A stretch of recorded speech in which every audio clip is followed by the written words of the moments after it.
Everybody here? We should be all set. Okay. I'd like to call the meeting to order. This is a meeting for presentation of the budget of the Winchester Board of Education for the year 2022 to 23. And I'd like to call the meeting to order at 7:04 on March 3rd, 2022. And if you would all join me with the Pledge of Allegiance, please. To the flag of the United States of America, and to the republic for which it stands, one nation, under God, indivisible, with liberty and justice for all.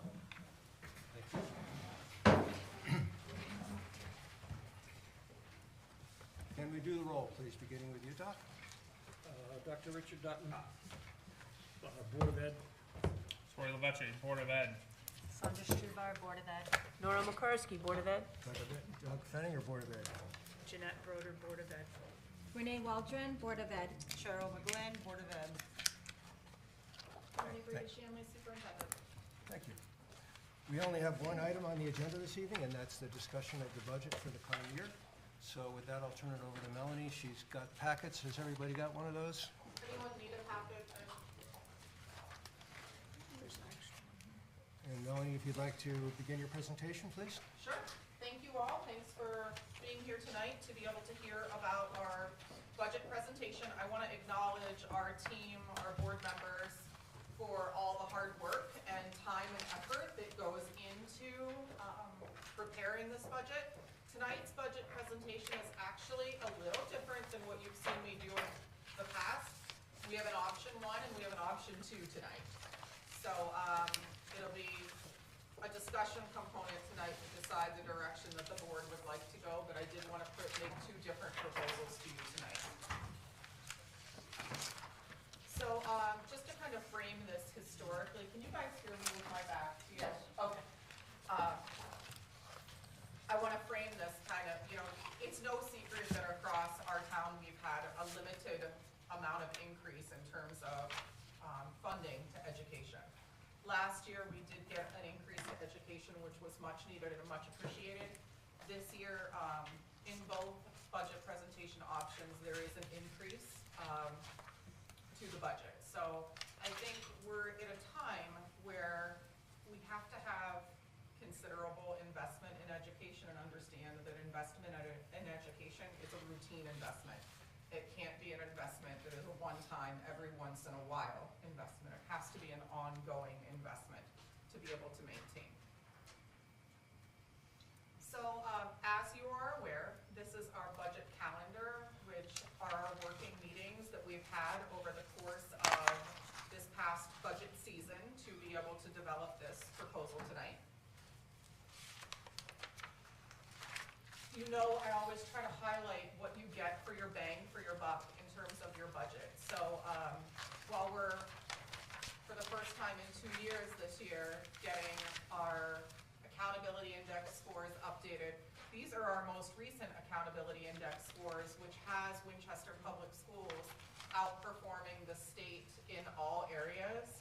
And, juxtaposed to just 6 years ago being a district that was in receivership with the lowest scores amongst the state. It's been a drastic improvement over the course of time. So we have been able to be fortunate enough to have a very defined professional development program that we've put in place throughout the district. We've been very thoughtful around the continuation of the work that we do to train our staff, both certified and non-certified, to ensure that it maximizes student performance. Excuse me. So just to kind of back you up, so we're going into our 6th year out of receivership. In year 1, we really focused on defining what quality instruction was, what were the non-negotiables in the classroom. In year 2, we focused on the development and implementation of quality mathematics and literacy programming. Year 3, we focused on increasing student discourse in the classroom and how students engage with one another. Oh, sorry, I missed Chris. Year 4 was our COVID year, so we really worked on monitoring and adjusting to ensure that our on-target pacing of curriculum and instruction was implemented Year 5, still a COVID year, however, we were back with being able to focus on our curriculum, focus on the instruction that the students are doing, and that's what we're doing this year. We're really working on using data to informative assessment to adjust and personalize our instruction in the classroom. And we'll lend that into next year, which will be the focus on personalized learning through small group instruction. As you're aware, this school year, we're focusing with our non-certified staff the importance of their participation in day-to-day classroom activities. So this will be further implemented with the instruction of the Tier 1 classroom teachers. So we have historically always done what we refer to as walkthroughs in the district. The focus area will not only be the continuation of walkthroughs next year to monitor our instruction. However, we're going to be infiltrating peer walkthroughs into this process where teachers will be observing teachers and being able to see best practice in action by other educators. We would be remiss to say that we don't focus on facility improvements on a year-to-year basis. It's no secret that prior to receivership, the district really did not have any sort of facilities improvement planning or any type of routine maintenance plans. Our buildings were in disrepair at that point. So this year's focus was obviously the Hinsdale and the opening. We'll focus a lot of our attention on making sure that property is up and ready for the beginning of the school year. But the budget will focus on the barn setup and kind of the organization and finalization of the outside of that building to make sure everything is included in the design plan. And then at Pearson, we have our ESSER funds that the board is in discussion right now around air conditioning that building and the grant that we had written for the air conditioning of Pearson. So that will be the next set of concentration that we do in terms of facilities. Just to highlight for you, I'm going to try to blow this up a little bit for you so you can see it. We're at a point where our enrollment is growing. Gilbert's enrollment is growing, ours is growing at this point. So next year for the pre-K 6, we're looking at a projection of around 610 students. And for district-wide, in terms of elementary to high school, we're looking at around 1,025 students. And these assumptions are made on what the historical roll-up data is from year to year when students matriculate up. Wait, can I just get Yeah. clarification, just to make, so the 610 students are just pre-K through 6? Correct. And does not include the students that this budget will cover for, get special education benefits through 23, correct? Through age 23. No, these are just Winchester students that are resident in physically attending our schools. So then if we're looking at the 7 through 12 figure, which is the Gilbert figure, which is 415, that includes children that the WPS portion of the budget does support for special ed uses. Yes, just as our budget has both special education and regular education students, their enrollment count takes into account special education and regular education. But their budget doesn't. But their budget, their line item doesn't take into consideration special ed because they don't pay special ed. Correct. All right, thank you. Theirs is strictly tuition based, yes. But just to be clear, the students you're referring to are regular, they're attending the Gilbert School. Oh, absolutely. They're getting special education services. Correct. Correct. Funded which by- we're funded by this. Right, by our board. budget. Yes. So where in these numbers reflects like the students that go to VOAG or tech or? Largely at the high school level, so we're anticipating that we might lose one 7th grader growing up. We don't lose many, especially now that St. Anthony's is closed like that. We're anticipating that. If you go from, I don't know if you can see my cursor up here, like 63 right here, and then you go diagonal to 62, you see one student. We're anticipating the 75 7th graders will be 75 8th graders. Typically in 9th grade is where you see a little bit of attrition because you have VOAG, where students, or you have vocational school, or the agricultural school that kids can go to. So we typically see a little bit of attrition there, and sometimes in 10th grade. What you see down here at the bottom is historically, we've been tracking this data. So we know that 99% of sixth graders go to Gilbert, 94% stay for ninth grade, 90% stay for 10th grade, 96 and 96 for 11th grade. So we track that into these projections. Okay, so the projection for 7-12 only includes Gilbert students that are in school? Getting program, or does it include other high schoolers or other 7 through 12s that go to other Just programs? Gilbert. Okay, where do we have the figure that includes the other, because we still pay for WPS, Winchester students, to go to regional Yes, or other that programs? is not included in this. This is What is- strictly just Gilbert Okay. and WPS. And why don't we include those other I can students in get our those count? numbers on there if you want. Okay, why don't we include them in our count of WPS Because students? typically that falls under different areas of the budget. This is really about the education of the Winchester students in the Winchester education, because we get, like, when they go to VOAG or they go to magnet schools, we get a bill. So those are invoiced numbers as opposed to like kids that we actually service. Okay, but we get a bill from Gilbert too. Correct. Okay, regardless of what we put in our line item, we're gonna get a bill from them based on what they decide they need, correct? Absent any contract. Are they Okay. just considered out-of-district students? Yes, we usually count them separately as like a magnet school, VOAG. It usually falls under choice, is what we label it as. But Gilbert's a separate district as well, its own district, correct? Yes, Okay, so just like regionals, it has its own, and the WPS district does not necessarily include the Gilbert students, but we're responsible for them because there are students as well, Yes. correct? Just as the regional students that come from Winchester are. we're responsible for providing them with an education. Okay. So this report right here focuses on our 2023 class size ratio. And you've seen this before. You know that contractually, we have class size guidelines through our Winchester Education Association contract that we have. You see those guidelines right here. That's the 18, the 18, 20, 20, 24, 24, going up through there.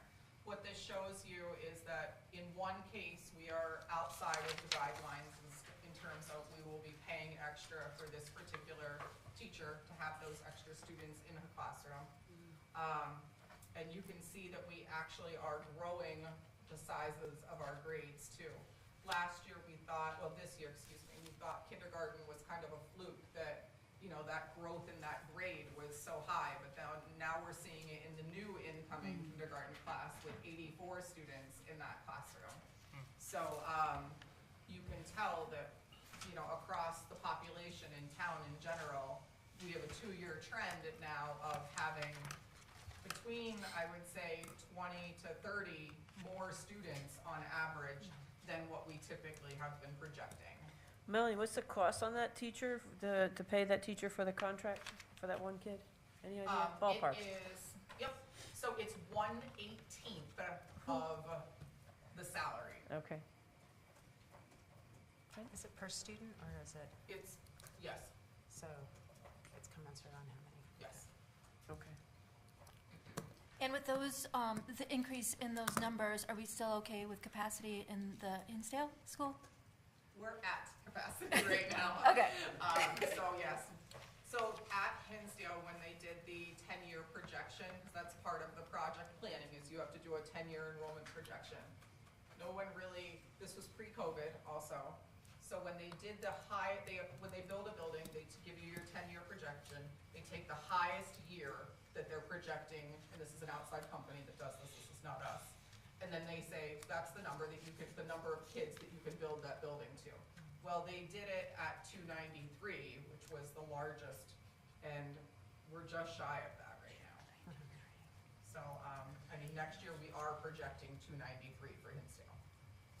So. Any questions on this particular page here? No? All right. So in terms of budget for staffing, again, I'm gonna try to bring this up so that I'm gonna focus on certified staff right now for you.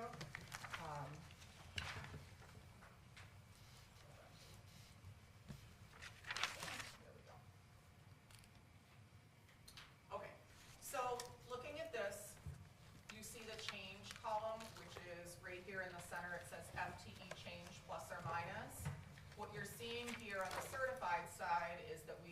add that additional preschool teacher back in.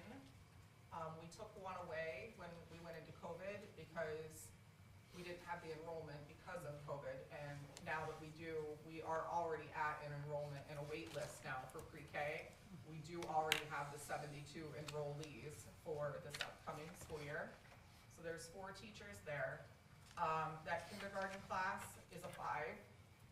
We did have to add, because the kindergartners that currently have 5 right now are rolling up, so we had to add a teacher there. And then for the rest of our certified staff, you can see they pretty much stay the same.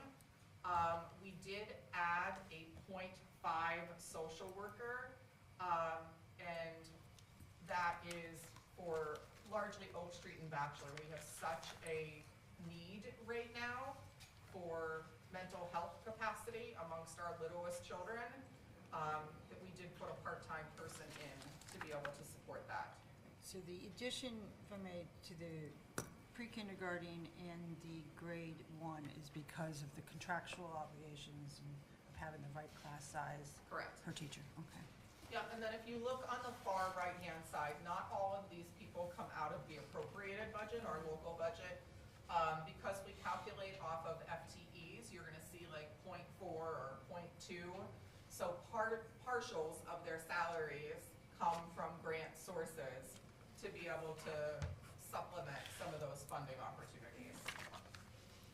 So can you just tell me, so there's 8 in the administration line. Can you just tell me where they are? Because there's 2 that.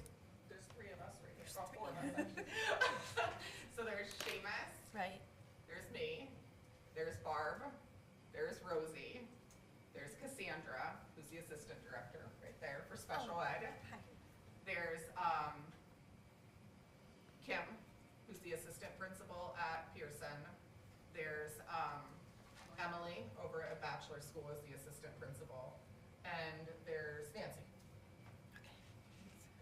So we put our administrators kind of together, like even our business office and our specials, like we kind of just bundle them into one big group. Yeah, I just wasn't sure like how they were Yep. spread out. So on this side here, our total staff increase under certified is the 2.5, but then that's gonna get offset down here on the bottom. So this is the non-certified lines right here.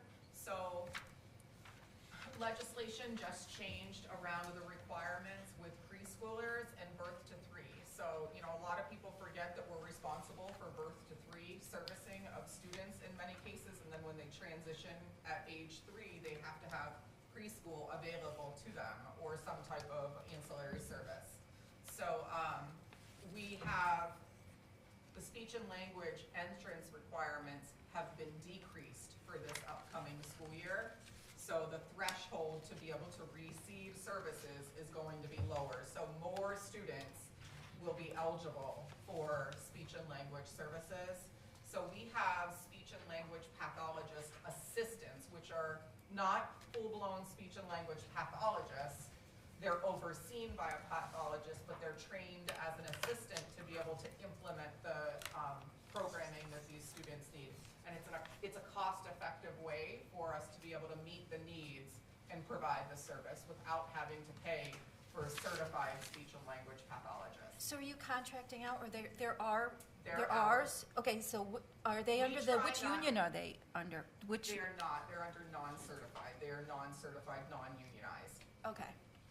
Yep. We try not to contract out as much as possible because when we contract out, it's the highest amount of money that we could pay for a service as possible. Right. So it's much more economical to have them be in-house. Okay. So Melanie, this was, the threshold reduction was by the state, is that what you said? Yes. Legislated? Yep. Okay.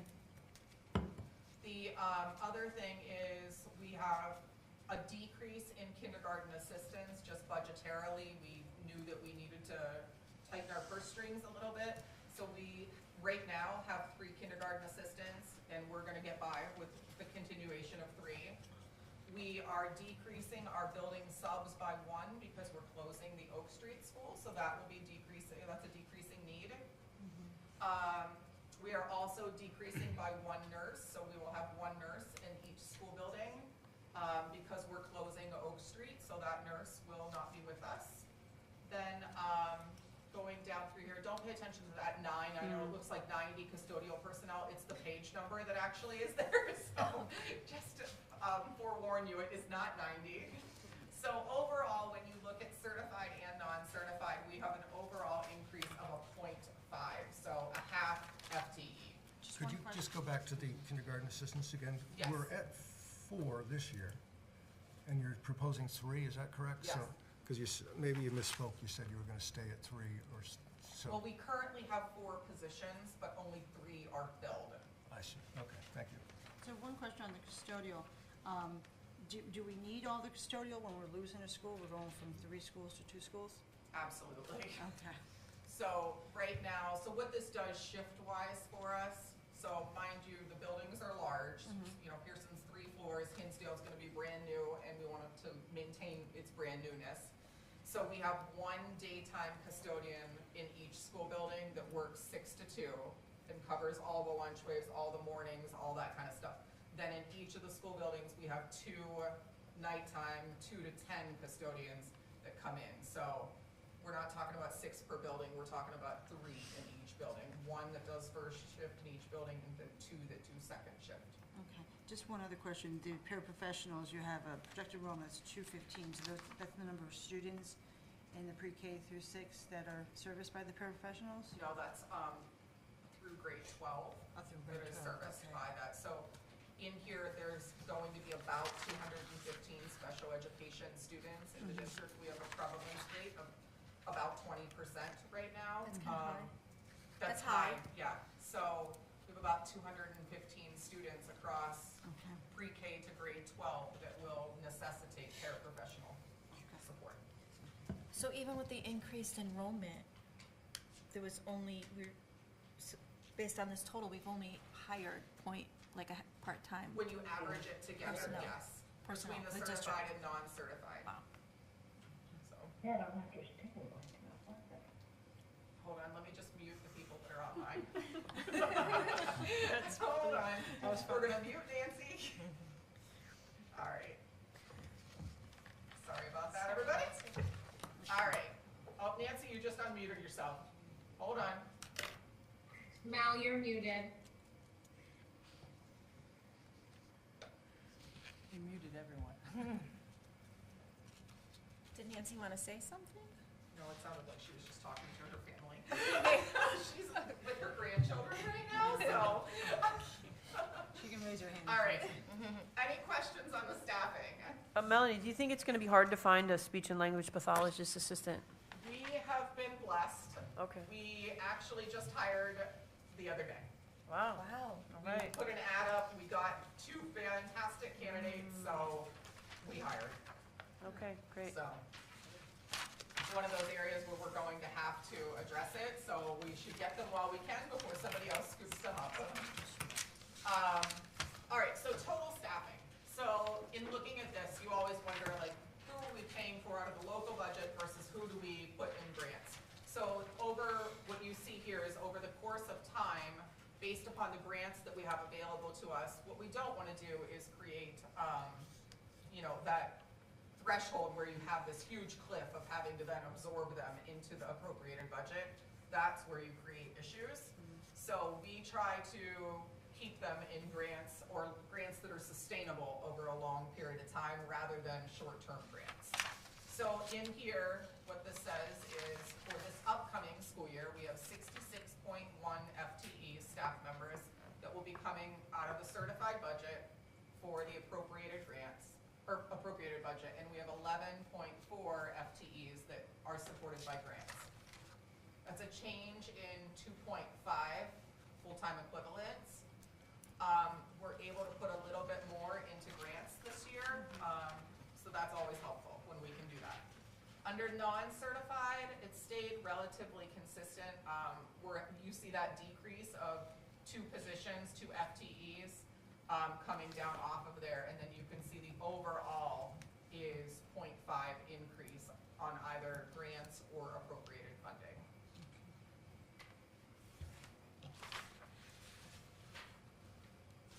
So I'm gonna skip over these pages because I'm sure sure you don't want me to read this, but as we get into our revenue sources, we always like to define what the revenue sources are. There's lots of little Title IV, Title II. So we have the definitions in here of the different funding sources that the district is supported by. And if anyone has any questions on any of those sources, please feel free to ask. All right, so. On the Alliance grant, wasn't there a recent change in the legislation concerning Alliance grant funding?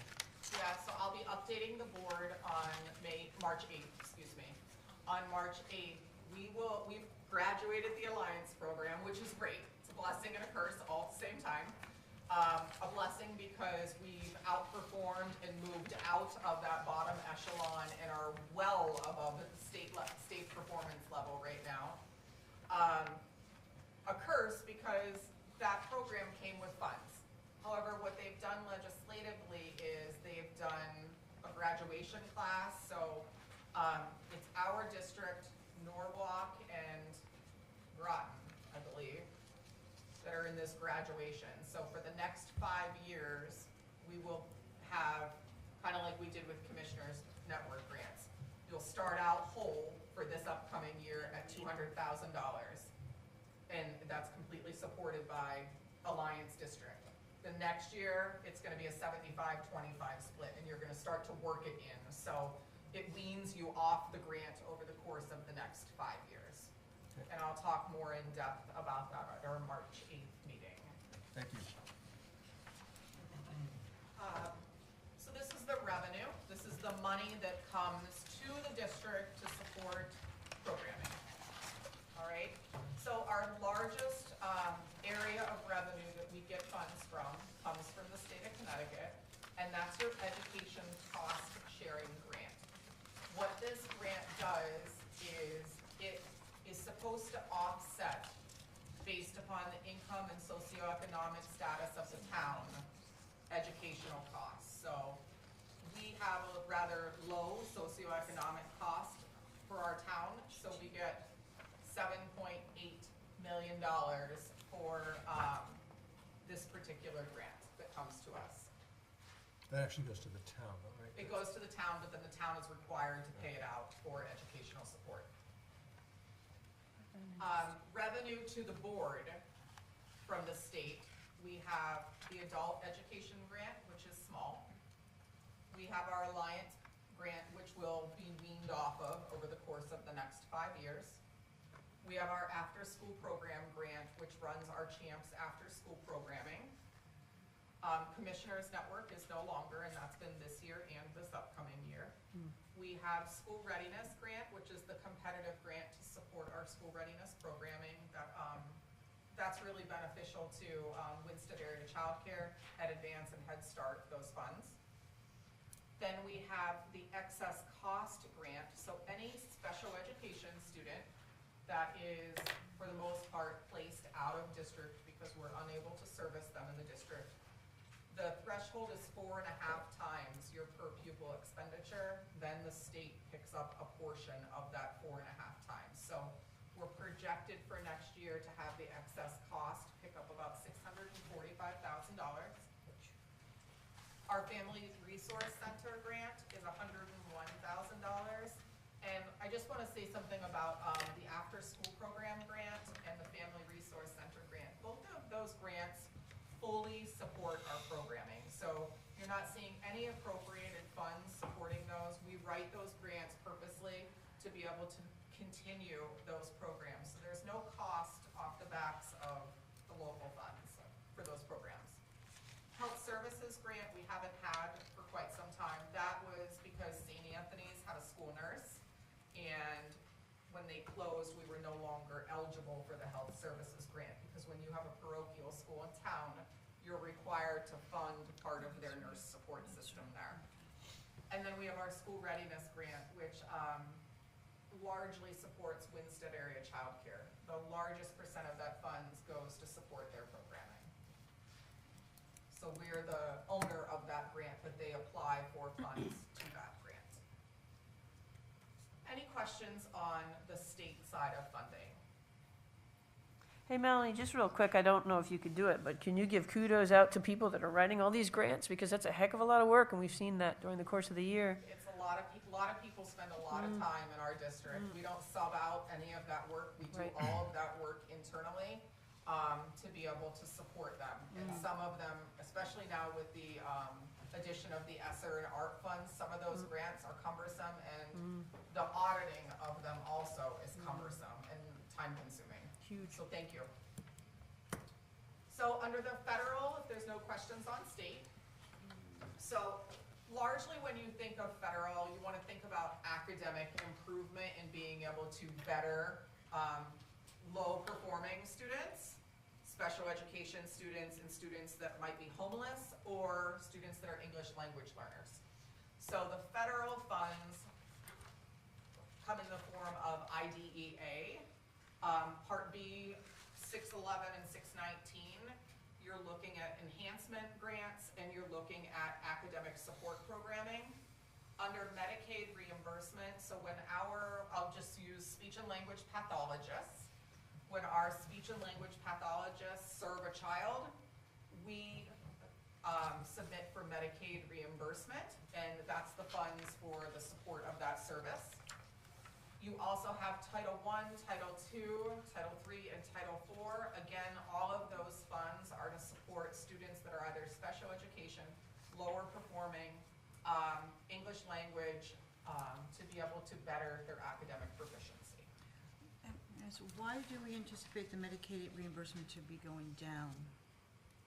So it's getting more stringent in terms of the services and the reimbursement. There were things that we could submit for before that we can no longer submit for. So we are anticipating that the grant is going down. Nancy would have to speak a little bit more clearly, and or Seamus, I don't know where. I'm here, I'm over here. There you go. Do you want to speak about Medicaid a little bit? Sure, yeah, parents also have to provide permission for Medicaid consent reimbursement, so they have to sign off on it. We do a lot of parent support and understanding of what it means. A lot of parents don't sign off on it because they think it's gonna truly affect their insurance, because they hear the word Medicaid and they think insurance, and they're gonna be going after their insurance. So there's a lot of information that we try to give to parents, but we can't force a parent to sign off on that document. So we probably lose about 10 to 15% revenue for parents that don't sign off on that document. So that's one issue. The numbers have also gone down. The amount of reimbursement rate has gone down as well too. And we also are reducing services, which is a good thing. But when we reduce services, we don't get as much money back for services. So combination of a variety of different things. That could go up, that could go down. It's flexible. Thank you. You're welcome. I just had a quick question, though I don't know if it's our case, but if a person was not a citizen, that might also affect whether reimbursements are filled out, right? I'm sure that's a possibility. I don't Right. know if we have I mean, that. you don't have to answer that. I was just curious, George, if that was the other question, just so I understand this. We have a part of our appropriated budget, monies for speech and language, right? And then this reimbursement is the federal government paying us for those services.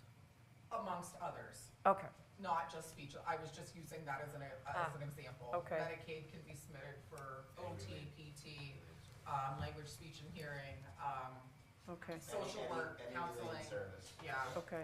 It's not a special education service, it's all related services. So we have the appropriated that pays for these services because we hire people, and then we have this reimbursement, which helps to kind of fill out the rest of those costs. Is that what that is? Okay. Thanks. Other small sources, literally, we usually get $2,500 for different reasons from the custodials, when the building's rented out for this reason or the other, pancake breakfast, what have you. And then we usually apply for the Critical Needs Fund from the Northwest Community Foundation, and that helps to supply boots, winter pants, jackets, gloves, mittens for our students, so that those that don't have outdoor play clothes for winter time can have appropriate playwear. And you don't anticipate custodial fees at this time? Or It's hard to, you just don't budget we for just that? don't count on it. Okay. If we get it, it's great. If we don't, it's not any amount of money that's really gonna make or break the situation.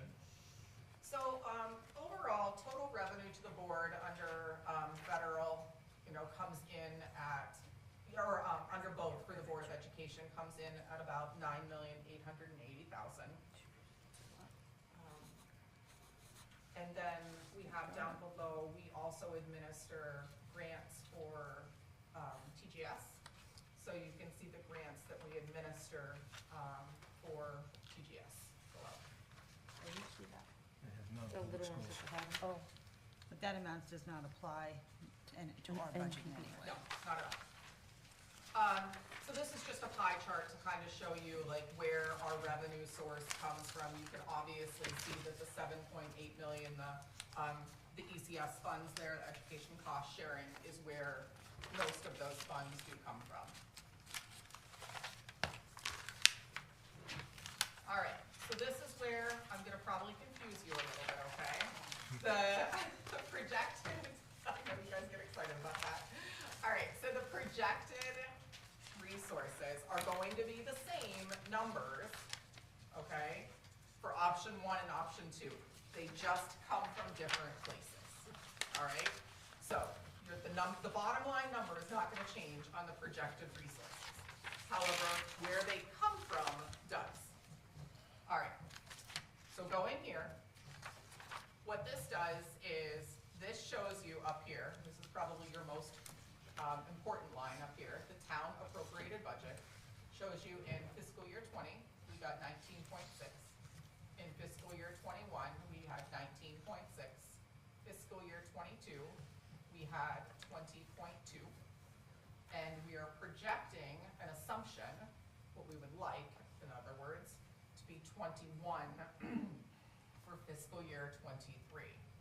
And that has an increase in the overall appropriated budget of $739,175, which would be an increase of 3.65%. Now, when you take into account all the other revenue sources, gains and losses over time, you get down here to the bottom, and you see that the overall increase after you net out different things, the option 1 right here, as you can see, has no money coming out of the non-lapsing fund right here, okay? This is where the change happens in option 2. So you see there's no money here.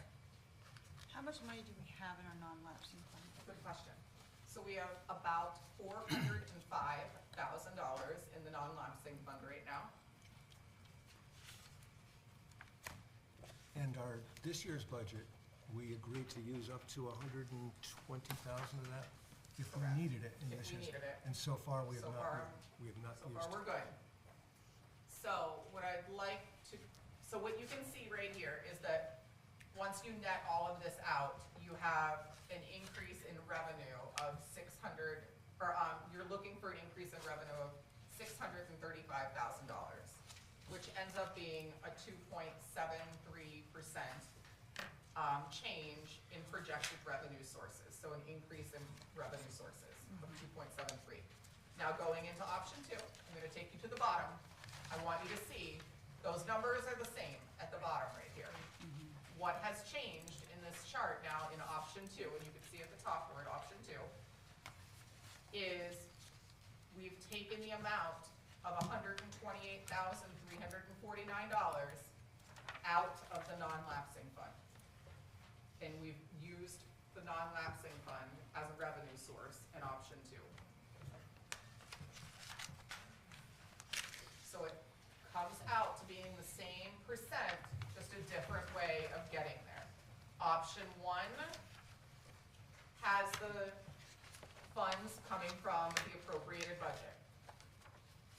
Option 2 has funds coming from a balance of the appropriated budget at the top here, and a coverage of $128,000 out of the non-lapsing fund.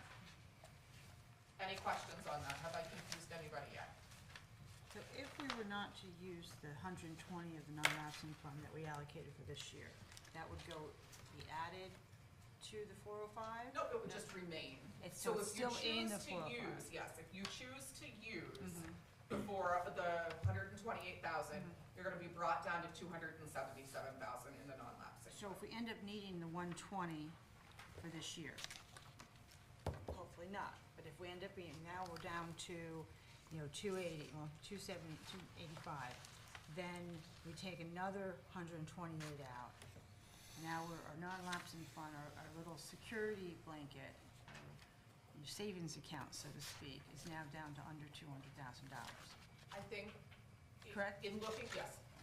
I am going to say, Cheryl, I think we're in a good spot budgetarily. We're at a good point in the year where we can really strongly project where we're going to end up at this moment, barring any unforeseen issues. One particular shooting coming I into think the that we'll be in a good place by the end of the year with that fund. but you can't predict that. I can't, but I can Hope. assume, barring any major catastrophes. And that could be just one student with certain needs coming into the town. It could be, and that's, you know, a good spot where we do hold those funds, you know. We get special education students that are out of district placed every once in a while, and, you know, you could be in it for $250,000, Or the furnace blowing up. or the furnace, yes. So Melly, so I understand, option one is asking the town for 3.6%. Option two is asking the town for 3.01 for Yes. appropriation. And you'll see that in the next two slides. Where did you get the assumption for town supportive ed? The 597? Based upon last year's allocation.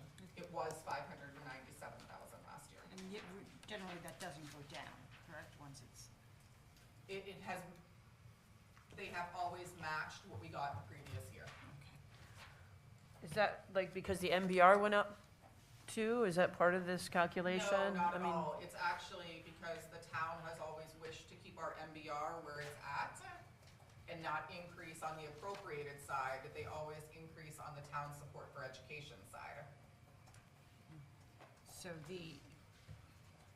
So in this, but in your proposal, you're looking for the town appropriated to go up, which would end up having, Yes, and that's really where it should go. okay. And in the past, we did get an increase of the town support in 2021 to 2022. Yes. Any questions? what's the weather forecast on that one? We're gonna fight for it. Okay.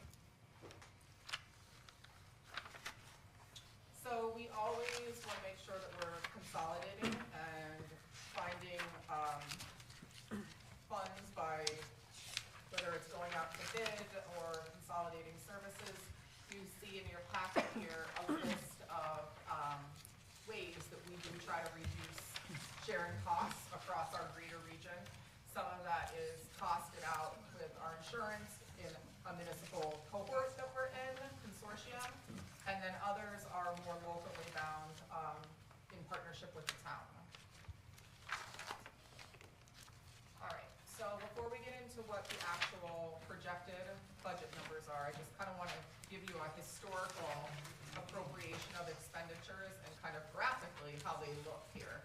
So if you look here, you see personnel expenses is in any budget, that's like one of your largest drivers. You see the high school, middle school, high school tuition is another significant driver there. We have special education out of district, that's a significant chunk there.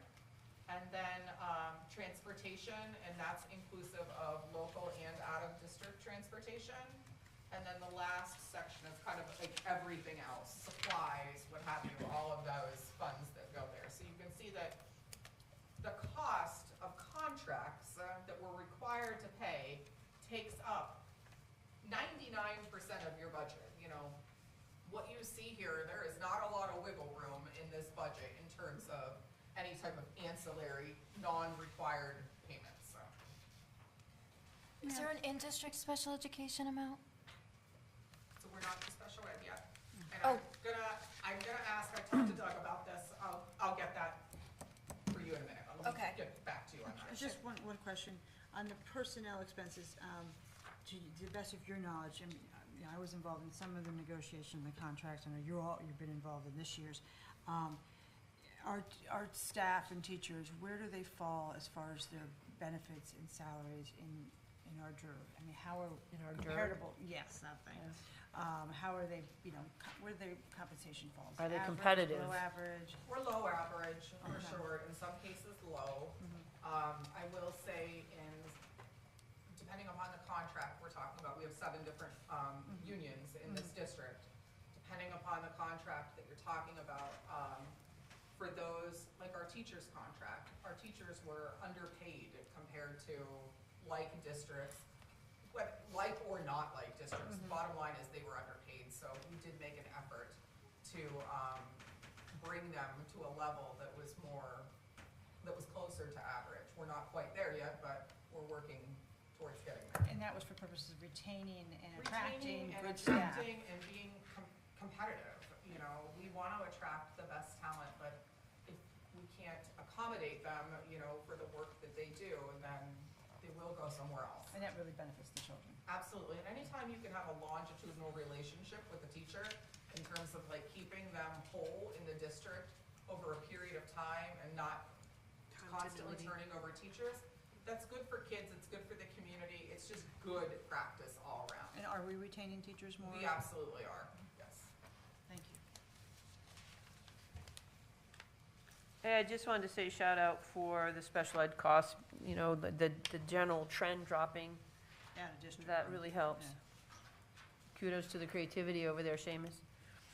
All right, so this is everybody's favorite chart. It's the land of zeros for the past 10 years. It kind of shows you over since 2009, what the district has done with the funds that we have or have not had. So it kind of shows you historically what the budgeting trend, what the asks were, and what we actually received.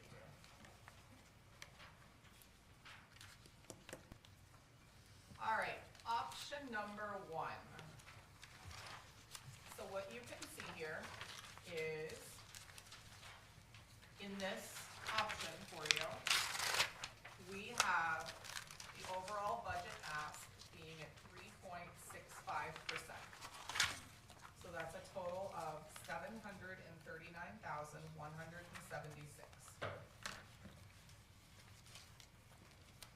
Additional dollars coming from the town appropriated budget. Correct, coming from the appropriated budget. The way that this breaks down is Winchester Public Schools pre-K to age 22, the increase is $128,349,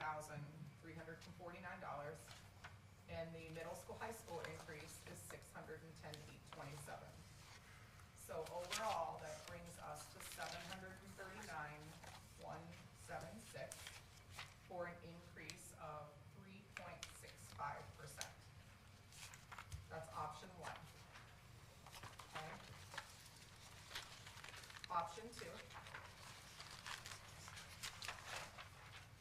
This brings us to an overall increase of 3.01% for $610,827. So what this does is it takes money out of the non-lapsing fund, $128,000, to wipe out the budget to 0 so that we can support putting more money towards the high school in terms of asking for support for the appropriated budget. And this brings us to an overall ask of the 3.01%. Questions on the 2 options?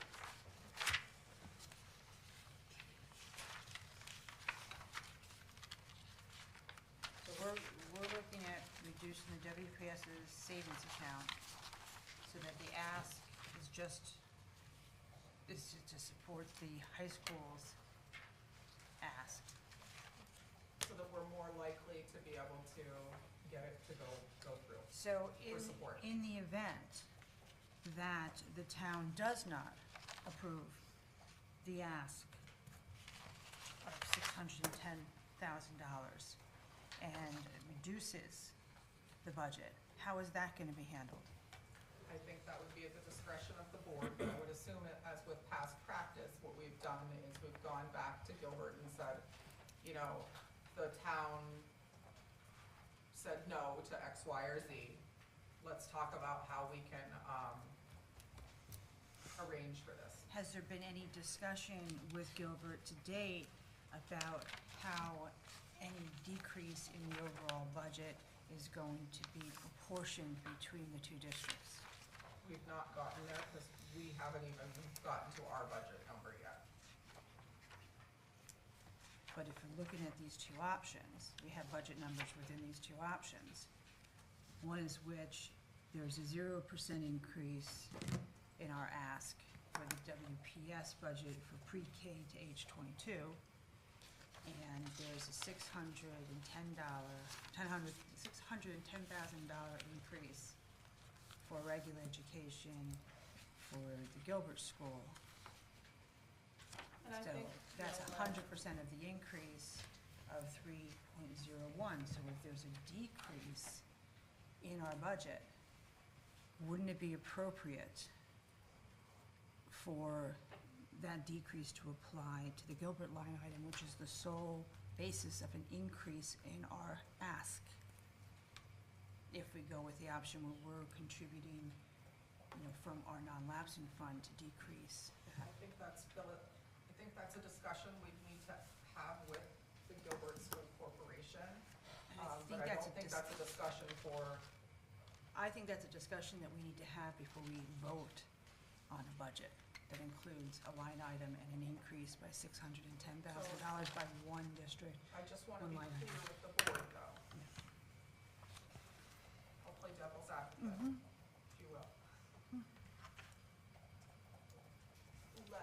If Gilbert does not negotiate and come down, the bill will stand when it's sent to us. So whatever the bill is, so let's just say the bill is sent and there's been no reduction.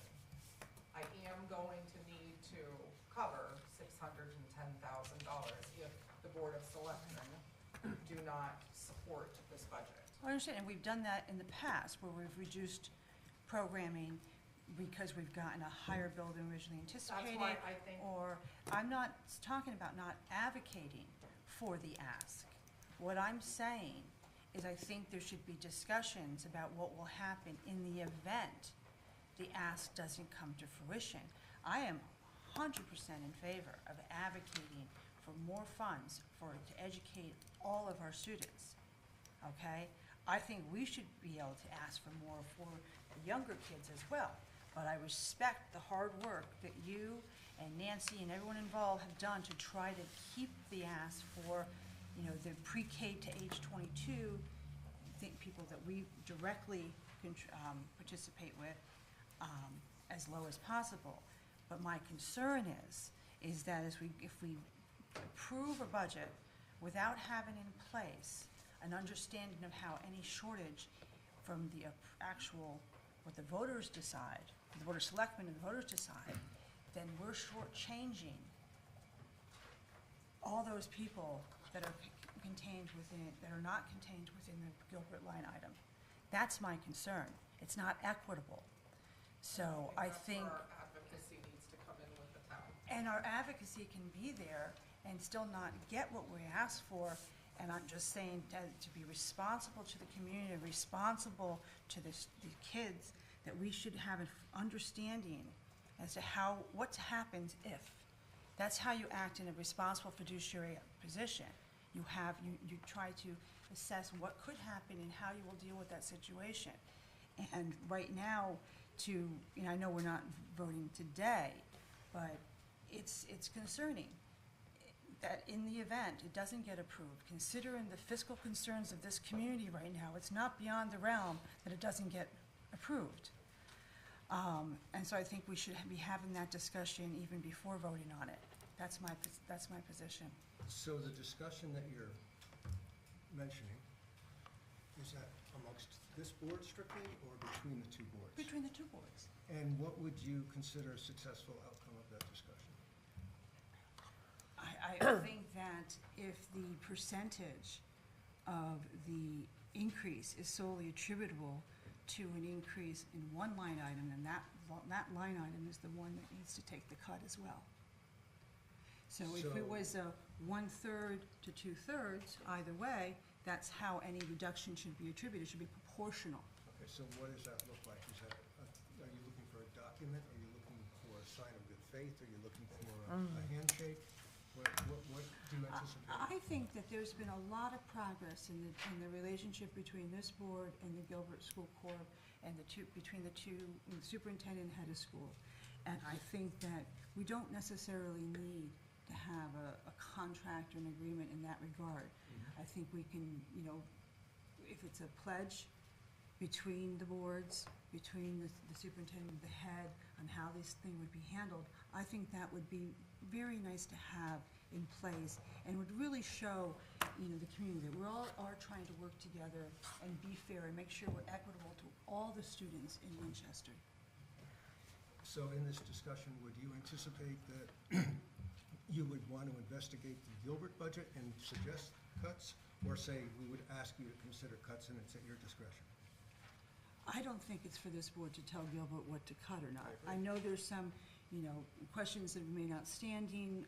There was requests made about knowing, you know, just for informational purposes, about what is the, you know, class sizes attributable, and that information has not materialized. Yes, And I I'm did. sure, oh, you do have it I have it because, and I passed it to Nora. When, by email? Yep. Okay, I haven't seen it yet. because I know Renee had asked for it and had it from Greg and hadn't gotten it yet. And I know it's a busy time of year, so it's not a criticism. But, you know, no, I don't think it's for this board to decide what their budget is. But I think it's something for us to be concerned about. Someone just said that we're not voting tonight on this? We don't have to vote We tonight. don't have to vote tonight. Okay. All right. We do have to vote by next week. Next week, next week's meeting's the vote. I'd like to add to some of my concerns, and I would echo a lot of what you had said. I don't know if now's the appropriate time, but we are talking about feedback. Okay, Would you like me to go through the rest of the budget first? Sure. sure. All right, so option 2, you know, that it comes in at the 3.01%, all right? This is just a graphical kind of pictorial reference of our appropriated budget and kind of the largest areas that we look to spend money at. You can see our budget drivers in terms of, you know, what costs. We had large personnel costs coming up, tuition. We had some decreases that offset that. Our supplies and equipment, property services went up. So Renata, I know that yourself and, who was it, Cheryl, had asked for special education data. And I talked to Doug about this.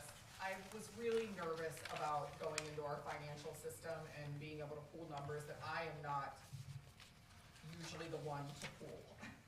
So I asked Doug's permission to wait until March 8th to have Nancy pull the numbers appropriately so that they're numbers that you can actually like stand on. But what I was afraid that I would do would produce numbers that were not close enough to what they should be, and I would be misinforming you. So I just asked that I let Nancy pull those numbers because she's the expert in tearing this thing Can apart. we get a nice pie chart like this too? You put it in writing if you'd like, and I will make sure that it happens. I just was a little nervous to be able to put them and pull them on our finance system the way that Nancy would have done it. Okay. So I apologize, but what I do have for you here is out-of-district placements, how they're broken up by different grade and age sections. I do want to say to Seamus's team, you know, they've done a really good job really trying to reduce the number of students that we're placing out of district. You know, I know when people see the costs of special education, people are like, oh my goodness, it's so heavy in terms of funds. But just imagine if we didn't build those programs in our school district to offset that. Our funds would be double and triple what we are required to spend without having that investment at a local level. That's not how it should be handled. So Should not be a local issue. It should be a statewide issue. that's an argument for a different day. Yes. That's my opinion. So looking at what we're expecting for next year, and I'm not gonna break it down by grade levels and all that, you can see that data there. Overall, we're seeing a reduction in students, overall. We are seeing a reduction in anticipated excess cost, 70%, so it looks like we're coming down about $434,000. investment into out-of-district placements to $1.7 million from 1.8 this year, so it's a savings of over a little bit, 130,000 roughly this school year. But if you remember a few years back, we were at over like $2.6 million in out-of-district placement. So I mean, this number is significantly reduced thanks to Seamus's work with his team. And this is just for special education, or does it include like the cost to like charters? Right, it's like the, This is not, just special education out-of-district placements. okay, so it's not charters and choice. So That's this, a separate. honestly, Okay. this represents 39 students. Okay. So, I mean, if you were to extrapolate that, you could see what the average, excuse me, per pupil cost is for an out-of-district placement and the importance of investing in strong programming within districts. Are charters and choices reflected on our budget? Not in here, no. Not in anywhere in the They're budget? in the cost section, like where Nancy costs them out, but they're just lumped into an object code. Is that under all other purchase services Yes. category? Okay. All right. So going down here, oh, looks like Nancy got kicked out, I just let her back in there. So in here, we've provided you with the detailed pages of our wages, our benefits, our professional technical services. Down here, you can see our transportation, how much out-of-district cost, special education in-district, special education transportation, special education excess cost eligible, out-of-district tuitions, our Gilbert tuition, and then you see all other purchase services. Cheryl, this is where you see those choice programs Yes, listed Thank you. and what those are costed out. Do we have a correlation regarding the number of students in each of these? I could get that for you. I would really appreciate that, Yep. thank you. And then you see our supplies, you know, most of the time our instructional supplies in years past have come out of Commissioners Network funding. With the loss of that last year, we've had to absorb that back into the appropriated budget. And then equipment and software. So that gives us, in this scenario here, the 3.65% increase. However, if you go with option number 2, that would be the 3.01%. So really what I'm looking for tonight from the board is the direction of, for the March 8th board meeting, which option would you like me to further into this situation? What would change? I mean, other than where you get the money, from your perspective? What would change? Other than the revenue source, I mean, what would change for you in the next year? I'm not sure. Well, I just need clarity in terms of what I'm presenting publicly for approval, Got it. because I need to know, am I using the non-lapsing fund to take over that $128,000, or am I not, and you're just going straight out to the taxpayer? To the appropriated budget. So that would be the motion that we would need to decide on tonight. I'm conflicted because I'm concerned about not having our savings if something goes wrong this year, but at the same time, I think it is fair to the community that we look at any way to use the resources we already have, because those are funds that were already given to us by the town.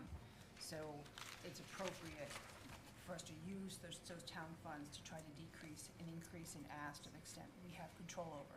And like I said, at this point, Cheryl, I really do feel like we're gonna be able to hold on to that 120 and not use that out of the non-lapsing fund at this point. Is there any anticipation, and I don't have the last budget projections for this year available to me, is there any anticipation that we may have more, not just not need to use the 120, but may have a little more money to put into the non-lapsing fund Right going now, forward? we're projecting a year-end balance of around $60,000. Okay, so something, but not, Not substantial by Right. any means. okay. So that would be my suggestion, I would be in favor. Nancy still has to run those numbers, but when I talked to her the other day, we were sitting at around 60,000. But in reality, if you end up with 60 in the bank and you didn't use the 120, you've actually underexpended your budget by 180. Well, and also please remember that this past fall, the Board of Selectmen scooped up some of that money. They did not give us all of the non-lapse, all of the eligible amount. They scooped it up and brought it back to the Board of Selectmen. Okay, that's right. But, So, yeah. just be aware of that. I mean, my point was that what money was gonna add to the current non-lapsing. I understand what your point is, but so my position, my suggestion would be we use the non-lapsing fund in the manner that's suggested, in option 1, I believe that was. Is that a motion? So, well, I'll make a motion for that. I was just discussing it right now, so I Okay, just. Nora, did you want to make some Yeah, comments? yeah, prior to I that? just generally want to speak about the budget and the concerns I have with the budget cycle, because I'm coming here again with a heavy heart. And once again, I feel like our hands are tied with the fiscal process and the laws that are in place that many of our predecessors as boards of ed prior to us sitting here over for the last 20 years are facing the same conflicts. I know Melanie and the administrators and all of you from pre-K through 6 have done a really great job working your magic. I love the details, the fact that you've got some class sizes in here. I love the charts and the pies. And that's a very fiscally responsible budget. I really appreciate that, and I know that that's meeting the needs of our kids in our elementary schools pre-K through 6. And also meeting the needs of the local taxpayer. I think that's very prudent in what you've done. But I also fear that the burden, if there's any cuts to be had, will be borne upon, again, the elementary students here pre-K through 6. And just to me, it's patently unfair. And that's what I'm standing for. It's not personal. The adults in the chairs here, as we know, and all the boards prior to us and the boards on both sides, we've always worked for the best interest of our students, pre-K through 21. However, what we face as a town is a matter of consequences of the laws. It's a matter of the consequences of the fiscal process.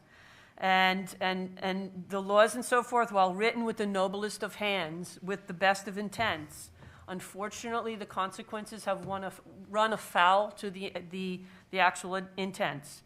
So, for over 20 years, every Board of Education has been beholden to this process, and it really raised significant concerns about who controls our educational budget, and that really becomes a problem for me.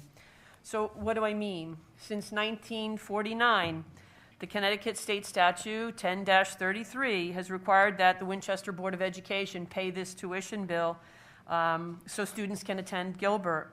And annually, Gilbert sends us that tuition bill as legally allowed by that state law, and certainly by July 1. And that's because we don't run our own high school. And as you know, it gets woven into our own budget as a line item that can't be touched, can't be reduced by any means, whether the Board of Selectmen or the voters cut that law or cut that budget. That's just the law. So if this town budget is cut, then again, the cuts are borne by our pre-K through 6, our elementary level alone, despite, the beautiful presentation that we saw today. And that, again, Gilbert is under no obligation, under neither legal nor fiduciary to bear any of this financial burden. This, again, is the law. That's my problem. I do argue that it is an unjust consequence, perhaps unintended for sure, but again, it's pitting, unfortunately, two boards against each other in a fiscal arena that kids have no part of, no piece of, and perhaps even the taxpayer is unaware of. So, the other piece we're reminded of is in 1991 when we restructured, with the restructuring, the creation of the Gilbert School Corp, public representatives have been allowed to serve on that school corp, having a voice in the development of the tuition bill. This may seem like an opportunity, but it's too long have run afoul of fairness as public representatives sit in that minority, given the structure. It only allows 4 seats on a 9-member board from the public, leaving controlling interests in the 5 hands who serve the Gilbert School Corp. As a consequence, any attempt to reduce the tuition bill before it's sent to us gets drowned out by the structure. It is unfair. It is inequitable. The taxpayer, who now pays over 90% of the Gilbert operating costs, have little voice and therefore little control over that line item bill. And here we are again, that faces us tonight. And tonight, the Gilbert's request of $610,000, as we saw in the presentation, over last year, or about 8% over last year. It's not about the 8%. It's not about the increase in my mind. They could really need their 8%. But it's about the process that we have no power here to change or influence. I would argue that we're slaves to this process, and because we're slaves to the process, then inherently the relationship will never be fair with the taxpayer, the Winchester Board of Education, the administrators and the superintendents who put together their own budgets in trying to mitigate something they nor anyone really controls.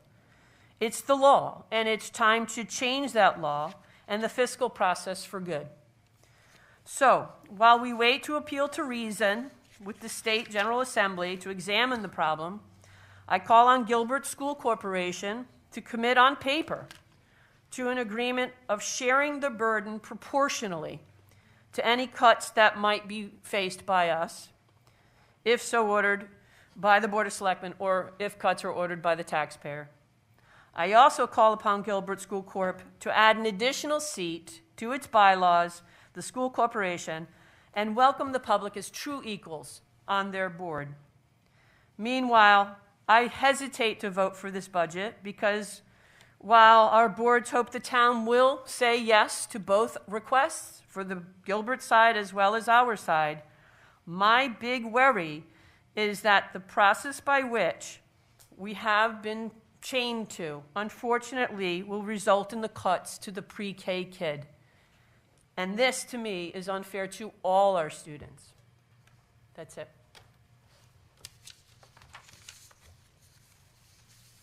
Mel, can I just ask a reminder, when whatever we decide we vote on, and that's going to be presented to the Board of Selectmen, and they can approve it, but they can also reduce it, or they can just approve it or deny it? Like, how does that?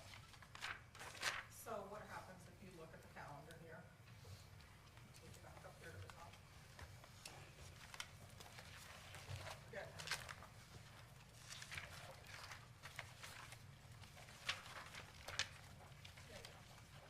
So when it comes to March 8th, I'll just start there, Chris.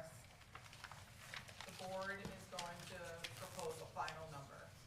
What happens is that final number gets sent to the town manager in a letter that says this is the official number that the Board of Education has approved. Then that gets submitted to the town by the 13th of March.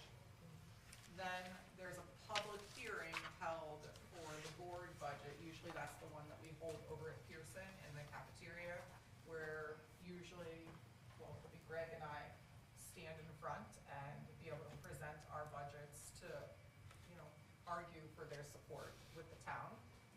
Then, during that time, next comes the Board of Selectmen, where they schedule the town budget hearing. And that's basically where, you go up to Gilbert in that auditorium, and someone from the public can say, yay, cut this, or increase this. No, they can't increase. They can't increase, they can only decrease, I apologize, thank you. So that's that, and then at the end of that, they make the motion as a whole to be able to move the budget forward based upon what was said at that meeting. Then it goes out to the annual meeting of the town, and then the referendum. So I thought at the annual meeting that there was the ability to decrease the budget in the voting, that was the annual meeting. And then That's the annual meeting. Oh, I thought you said then it goes to the annual meeting, then Oh, I to the budget. apologize if I did. Okay, No. so it's the annual meeting where the That's the voters one that's at have. Gilbert typically, where, Did that answer your question? Yes. Yes. Okay. Thank you.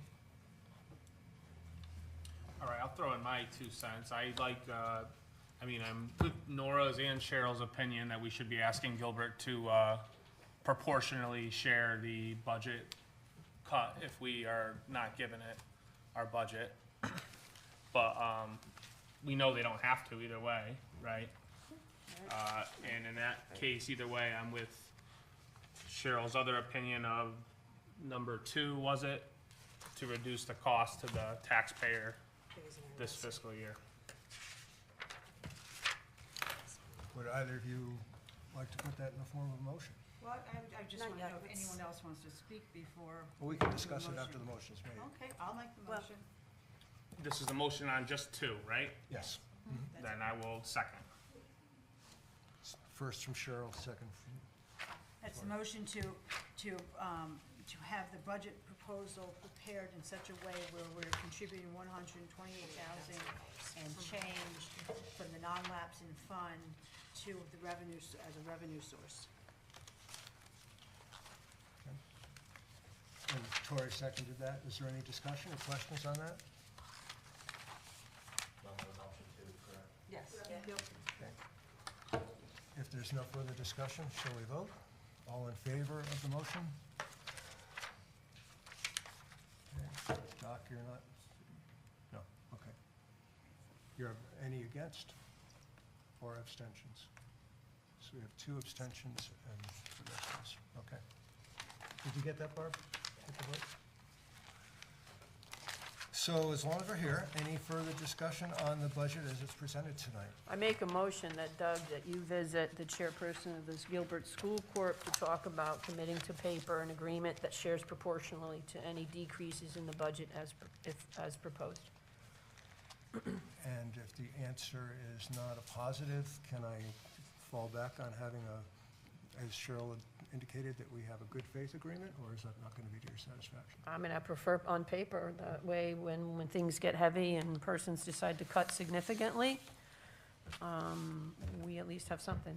Okay, so that's a motion that you're making, that you want it on, in writing Yep. from Gilbert. Yep. Part 1, you visit the person at School Corp, talk to them. Part 2, request that we have a commitment on writing the proportional cuts. All right, I so, would make a friendly, request for a friendly amendment to that, well, the preference would be to have something in writing, that if that's not forthcoming, because it might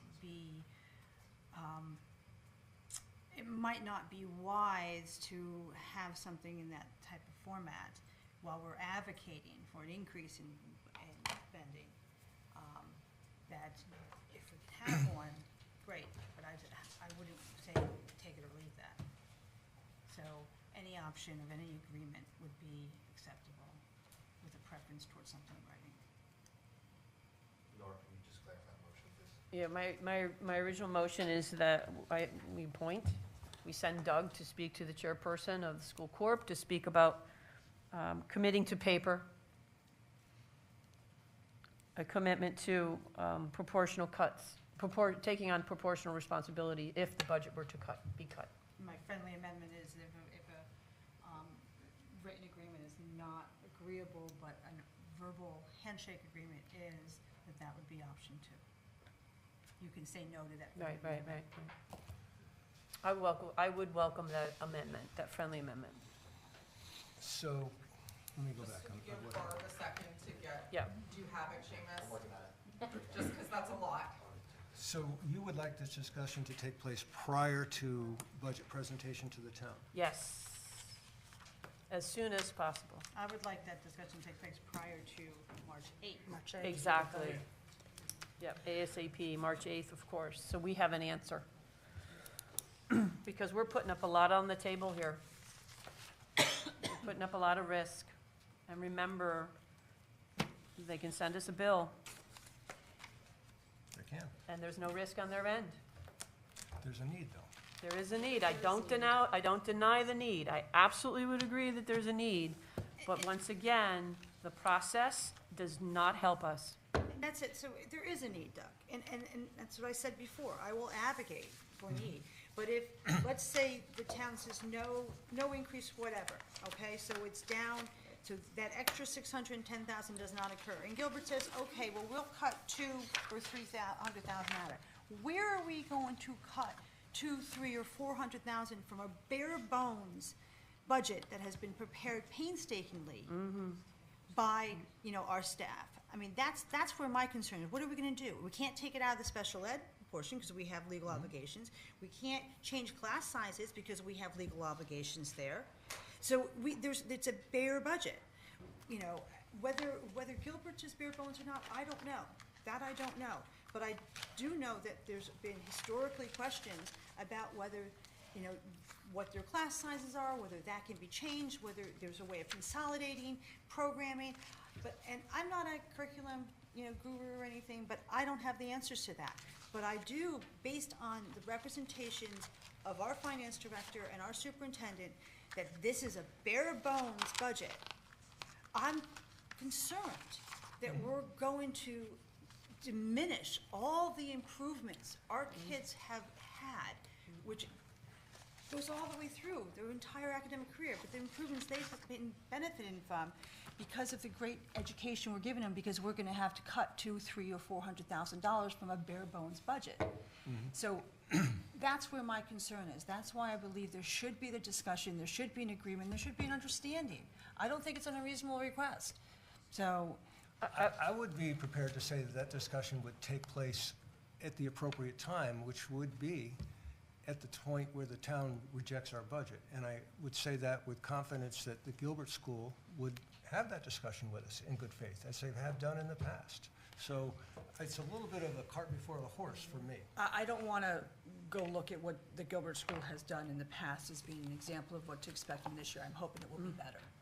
So, we're trying to look forward. That's what I want to do. Okay. And looking forward includes an understanding on something this significant. We have done, we're doing everything we can and to keep our costs down. And we still may be put in a position where we're going to hurt the educational prospects of our children if the town doesn't improve. I'm all for, as I said earlier, advocating for more money. I think we should have more money to educate the pre-K through 23 that we are responsible for. But we're doing what we felt the need was important to do and keeping it bare bones, and I appreciate that. But I don't know where the cuts are going to come if we need to cut the WPS budget, except for the Gilbert line item at this juncture. And what do you consider proportional? Because that's an We had that ambiguous discussion already. I explained that already. 1/3 and 2/3. notion. Refresh my memory. I have a question. Would it behoove us, and as we've talked about before, knowing that our town is not one of the economic giants in the state, knowing that we've come out of 2 years of COVID, and now, again, as we've talked about, inflation, uncertainty for this year, rather than waiting for the town to possibly reject this budget, which is not going to engender any more goodwill, would it be better to go back and re-look at numbers? And is that a possibility On which side? on the Gilbert side? That can only come in the form of a request to put it on the agenda at the next Gilbert meeting. We obviously have no authority to impose that. Right. But in order to engender more goodwill, because we're on a pathway forward, and certainly not to look back, we're trying to move forward.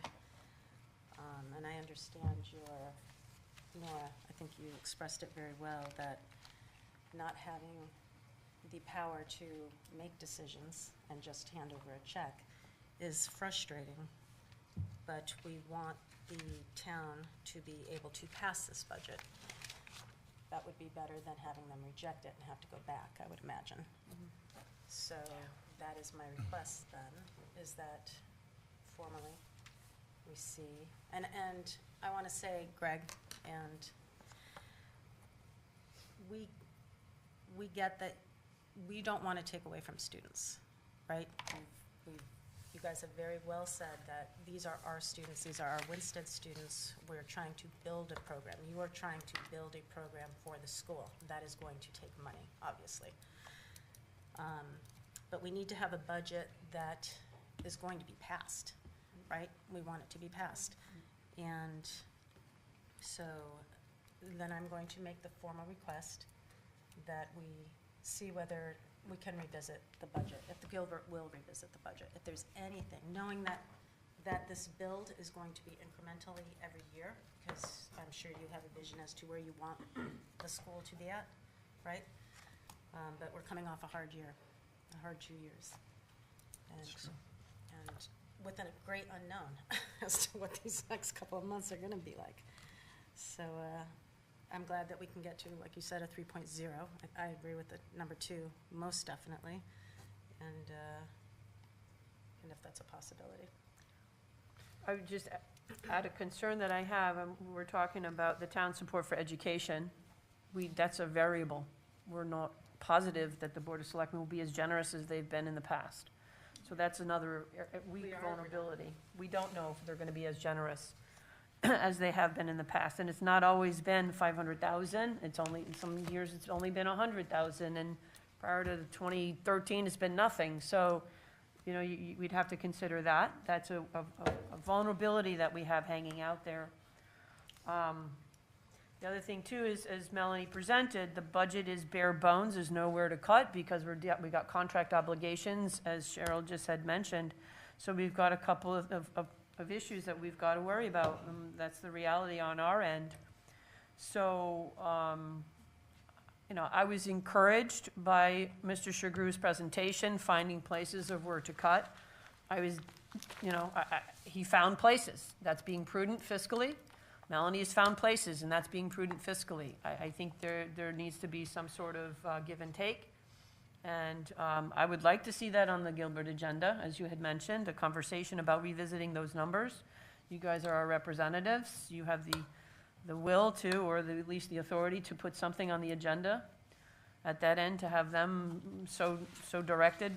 I was just curious, when's your next Gilbert meeting? 16th, something like March 16th? After the 8th. Right. that. It's after the Yeah. May. 16th, yep. Maybe a special.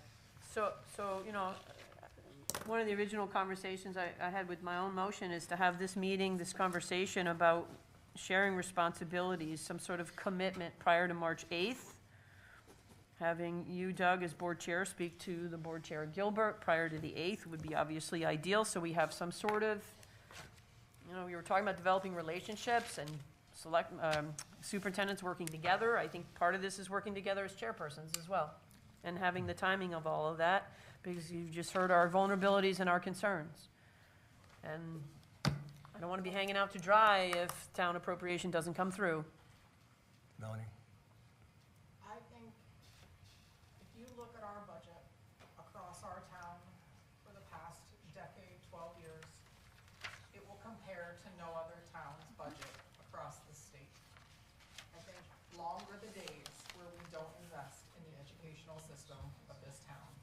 It is no longer appropriate to think that an organization can operate on a 0% budget increase for decades at a time. I think we have a responsibility to every single kid in this town and every family that chooses to live here and have education take place in this town to argue with our Board of Selectmen to support the education of these students. I don't think whether it's Gilbert's budget or our budget that there's anything extra in here. There is no padding in either one of these budgets. And it is time that people understand that there is no extra padding. This is the budget and this is what it takes to educate our children. All of our first drafts right now are tightened, no doubt. But we have an obligation to educate children. And I think that's the messaging that we need to move forward with. I also think you need to put the 3%, if that's what we go with, if that's our ask, in context. That's going to be a pretty typical increase around the state. Yeah, it's a cost of living annual increase, not just once every however many years. Given the inflationary environment we're in right now, to go in anything less than that would be very surprising. And I guess, although I'm sensitive to your comments, Sandra, about the community and the community's economic status, that's certainly something we all have to think about. But overall, I don't think we overinvest in education in this town. And I think the people who benefit the most from education are perhaps some of the poorest sometimes. So even though it hurts them in some ways, they also get a big benefit because that's the way out of poverty, isn't it, education? So I would be really reluctant to not have a full-throated support for this budget at every level. And although I appreciate the notion that we should have conversations with Gilbert, and I'm always willing to talk with him, I can certainly call up Holly tomorrow morning, we can have a conversation. But I don't want to do it with a hammer over my head saying, come back with this result or else, because then what's the or else? Is it that we vote down the budget? That we cut their line item knowing that they can reinstate it if they want to? So let's think this through. What's the next step? I would like to see both boards go to the selectmen, go to the town, and demonstrate to them how important it is for us to have that budget supported.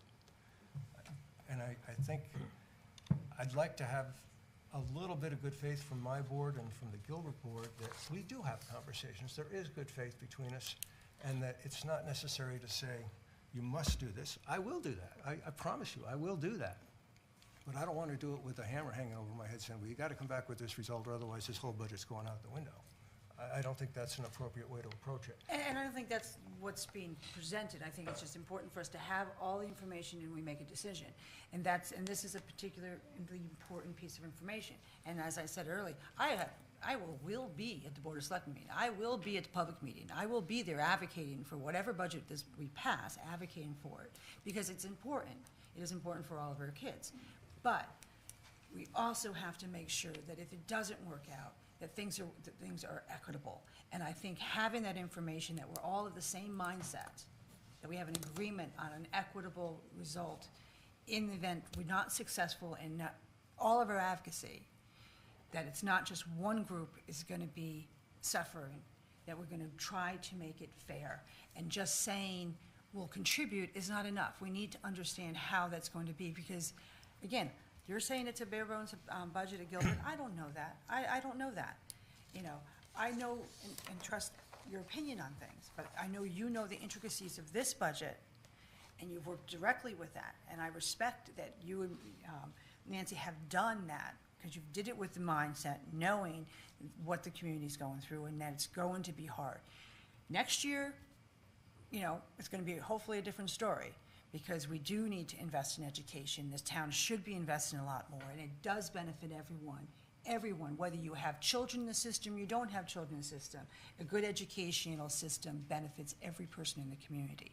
So I'm a huge advocate of that, which is why I'm on this board. But we have to be responsible on how any cuts are applied. Mm-hmm. And it can't just be, well, we'll cut this and you guys figure out the rest. That's the part, because it's not fair, and we are trying to move forward, and moving forward means working together and having an understanding of where we're headed is what I'm asking to have occur before we end up with a vote, just so we have an understanding. Okay. Okay? Well, the words that I like are cooperation and discussions. The words that I don't like, which are really loaded, are equitable and what's acceptable for a budget increase. Because equity means a lot of different things to a lot of different people. And to get into that discussion could take months about what's really the right way to be spending our money. And then just to go back to what's an appropriate budget amount, I think that Sandra could say, you know, I think the town would vote for 1.5%, but anything over that is going to go down. And Dick could say, nah, I think 0 is where we should be, and Nora would say, no, I'll go 4%, although I don't think that's very likely. But we all have our own notion of, and our own picture of this community and what it's willing to pay for education. And I think we owe it to ourselves to do our best to tell them what we think they should pay and to convince them that that's the right number. So, you know, I don't want to go in with a pessimistic attitude. I've said it before, yes, it's a good chance that this budget might be defeated, but if we don't advocate for our kids, who else is going to do that? That's our job. It's not a pessimistic attitude, Doug. It's an informed Well, position. yeah, That's it's information is power. And it's Okay. important to know where we stand and what the situation we're going to be addressing, or could be addressing. So it's just information. And information builds trust. Yep. And that's important. I agree with that 100%. And I will tell you that 3 years ago, I would not have been nearly as supportive of a Gilbert budget because I really didn't understand it. I didn't think the presentations were very clear or very thorough. The budget that was delivered to the TGS board the other day or weeks ago was very thorough and very clear. So I feel very comfortable supporting that budget, and I think the public should too. So anyway, you have a motion. I think we should go through the formalities here because there's some motions on the floor that should be addressed. So for the sake of all of us who have lost track, So can we read that motion? With the friendly amendment. That's right. We'll do our best, it's been a lot. All right. This one here? Asking the board chair to meet with the Gilbert School Chair prior to the March 8th to to put into writing on paper the commitment taking on proportionate share of any reductions in the budget. Okay, and then the friendly, Friendly amendment is that in the event that, That language? that was accepted, Friendly? because I made the motion. then the friendly amendment is that in the event the parties cannot agree to a written agreement, any oral agreement would be acceptable. Even parties can't agree to a The written. parties can agree? Cannot agree to a written agreement, that an oral agreement would also be acceptable. Agreement would also be acceptable. Not have a second on her original before the friendly amendment. Right, so now she's accepted the friendly amendment, so now the motion includes the friendly amendment. Gotcha. So it's in written and in the alternative, a verbal agreement. Got that. So was there a second to that? That needs to be seconded And as I'll a second friendly. that. Okay, so you made the original amendment, no, you made the original amendment. She made the motion, I made the Original friendly amendment that she accepted, so now she's making the motion with the friendly amendment, and I'm seconding it. Okay, fair The enough. motion is changed by the friendly Yeah, amendment. All in favor? Any further discussion? We have it like Robert's Rules Yeah, seminar. it's- okay, all right, all in favor of that, proposal? Okay, against? Okay, it passes. I will be happy to do it, but I think the order is backwards, but I will be happy to have the discussion. Thank you. Three against, I'm sorry, Sal, three against. No, I'm for it. Well, thank you, so two. So 2 against. Two So against. that's 9 minus 2. 7 to 2. 7 to 2. Okay. Is there any other comments or discussion on the budget tonight? Motion to adjourn? Yeah, okay. Second. We are adjourned. Thank you all very much. Before everybody goes, can you outline the next steps and the dates? It's in the first, Are you gonna stay with that? March 8th, during our board meeting. thank you, ma'am. Are we adjourned? Page 4. I have to turn off.